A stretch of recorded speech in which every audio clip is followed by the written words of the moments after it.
Hi everyone, happy Saturday today, and today we are going to learn the basic Tunisian crochet.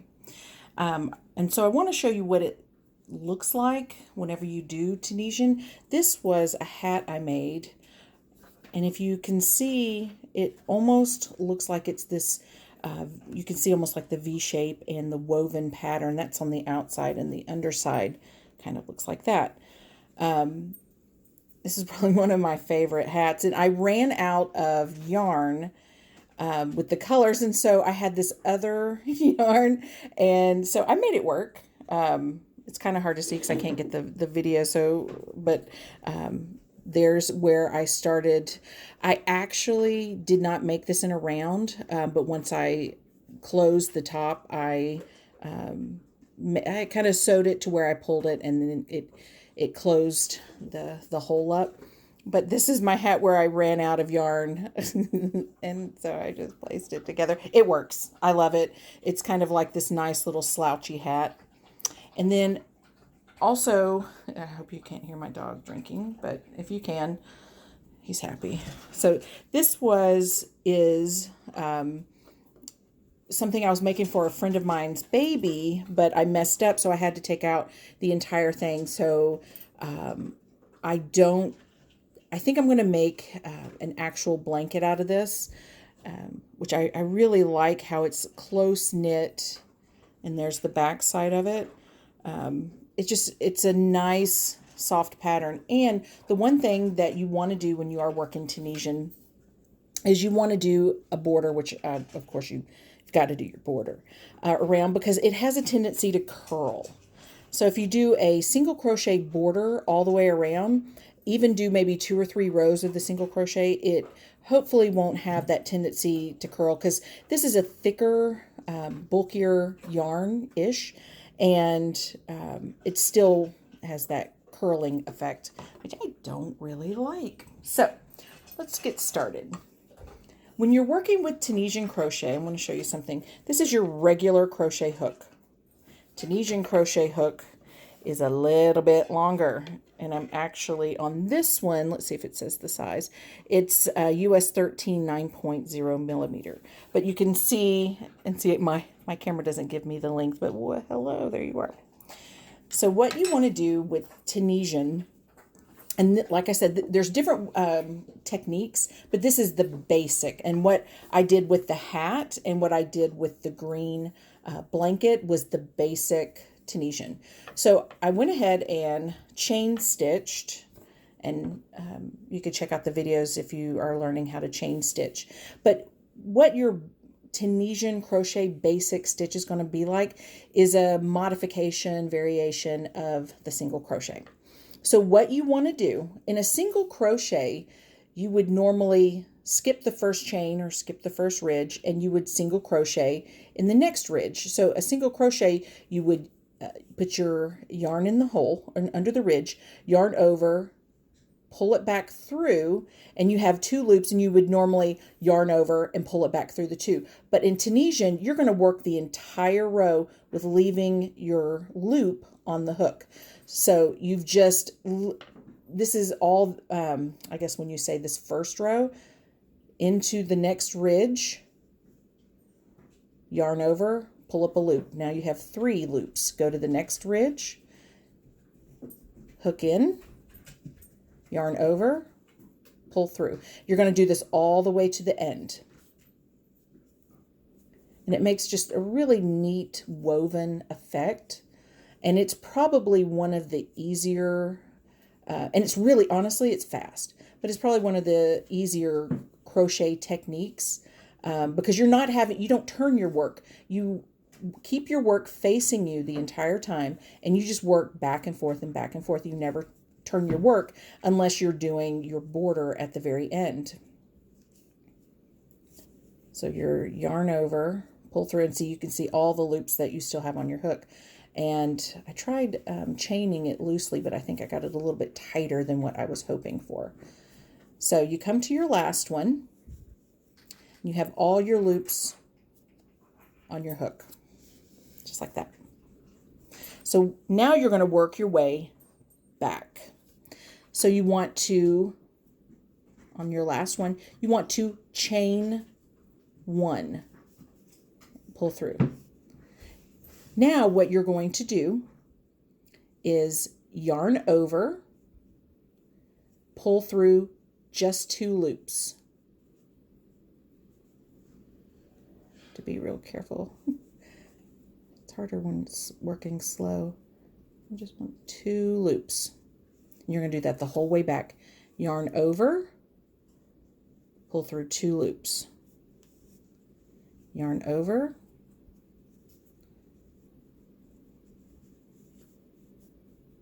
two loops.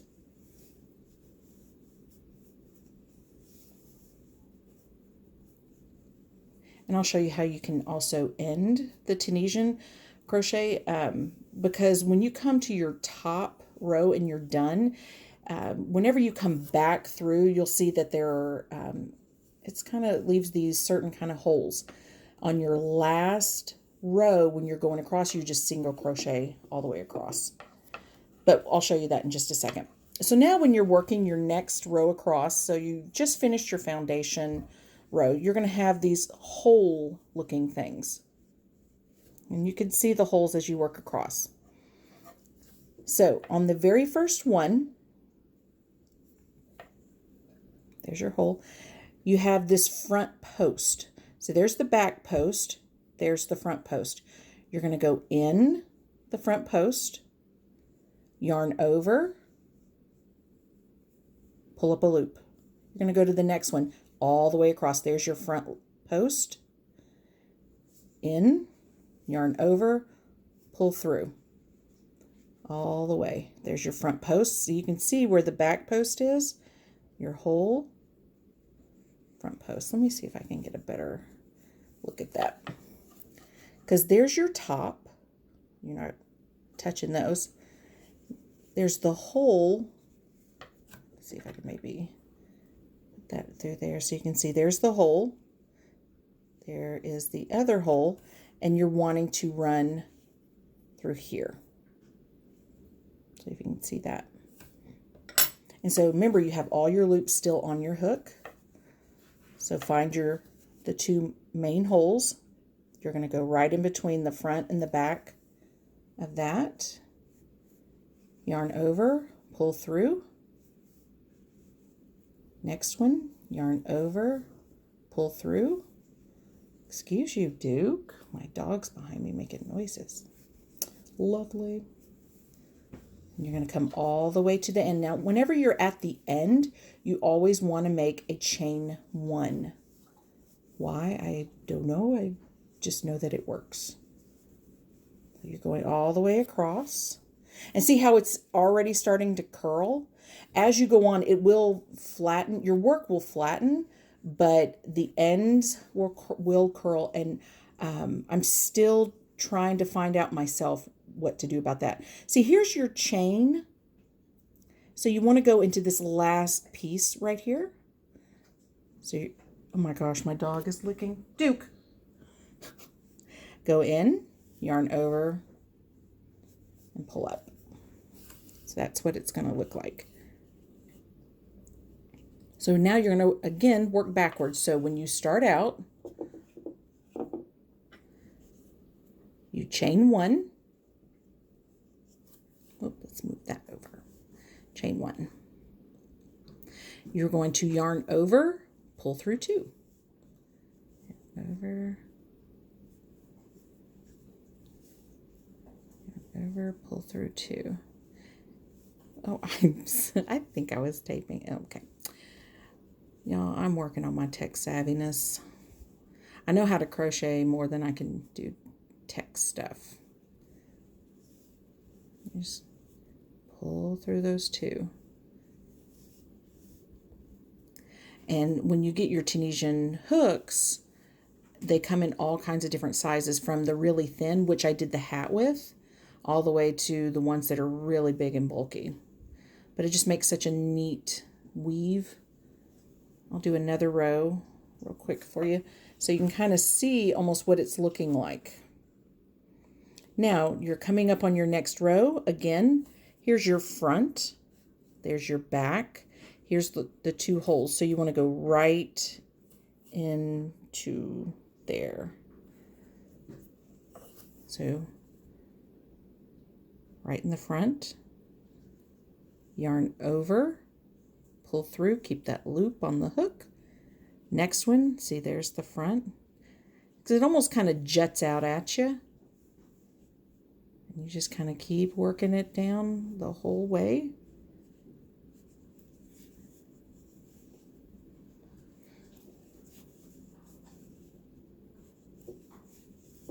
And this would make a really good baby blanket because of the tight weave, and little babies won't get their toes and fingers caught. When I was a baby, I think my parents told me I was about 9 months old, and I had a blanket and my toes got caught, my two, not my big toe, but the toe beside it, and then the middle toe got caught somehow in the yarn, and they didn't see it, and the yarn got loose and wrapped around my toes, and after a few days they noticed that my toes were swollen, and my dad got a razor blade and as gently as possible cut the string of my two toes, because they were afraid that I was going to lose my toes from having the strings cut off the circulation. So when you are getting a blanket or you're making something for a little baby, just keep in mind for one, the kind of yarn you want to use. You may want a nice soft cotton, wool blend, or even wool, or even acrylic. Acrylic wears down pretty fast, so I really like making baby stuff with cotton, and just real nice soft to their skin. So you can kind of see how the weave is starting to look. There's the back side. So I'm going to go ahead and pause it to do, well, no, you know what? Let's just keep rambling on. Next row. We're going to go in the front. We're going to see if we can go a little bit faster. And so it's kind of hard to see sometimes on the video when the back side, or see how it just really wants to curl. And like I said, it will flatten out as it gets longer. But do you see where you're going in the front loops? Right here, where my thumb is. So you just go right in the front. Because normally on other single crochets, you're going through the two loops all the way to the back and pulling through. But this is just on the front, and I'm assuming that's why it curls. But the one way to make it lay flat in the end is to do a border around the edge. So we're going to head back. And what I'll do is I'll end this in just a second so you can see how you would end your Tunisian crochet. So you chain one, and then the yarn over, draw through two, and you're going to go all the way back.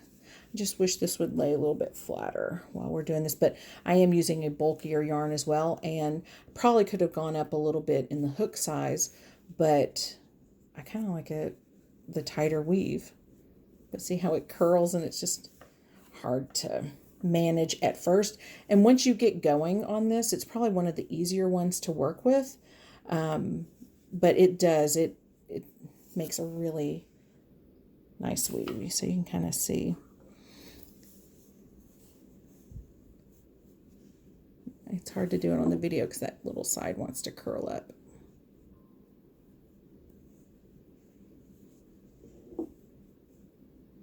Okay. So we'll go ahead and end, and the way that you end it is, my yarn is a little bit too big for my yarn bowl, is you're going to still work in the front here, but you're going to do a single crochet. So you're going to go in, yarn over, draw up, and then you're going to yarn over and then draw through the two. So you just made a single crochet, and you're going to do that all the way across, because let me show you halfway through, kind of like when you do the single crochet, it closes up everything. See, this is from the row before. If you don't close it up, you just have like this nice tightly woven, and then you have these holes. So somehow the single crochet closes it all up. So we're going to go a little bit further.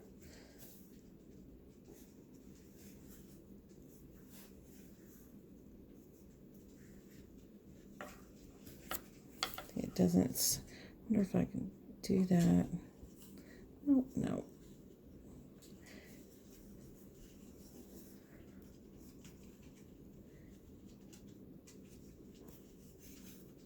I hear my dog walking. I have two dogs, y'all. They like to be near me all the time. So this one's looking for a chair to sit in. And he's still looking. He would like to sit in my chair with me, but it's not going to work. So single crochet all the way till you're at the very end. I'll single crochet right in there. And that. And then once you finish your last row of what you're working on, then you can start on your border. And if you want to do, let's say, and you can still have your work facing you, you don't have to turn your work, is you can do the single crochet all the way across. So you would just chain one and then because let's see, yeah, because you could start this as the corner.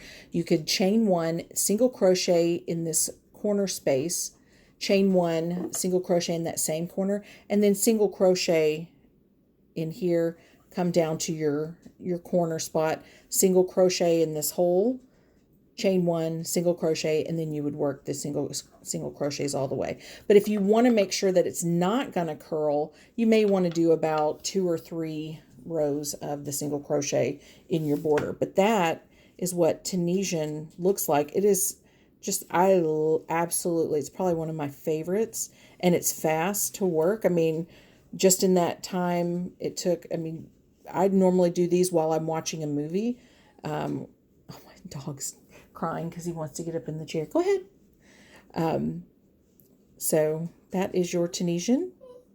I don't know if you can hear my dog crying. He wants to get up in the seat. He'll keep talking until somebody helps him. Oh, I thought he'd say something else. But that is your Tunisian. If you have any questions, let me know. All right. Thanks, guys.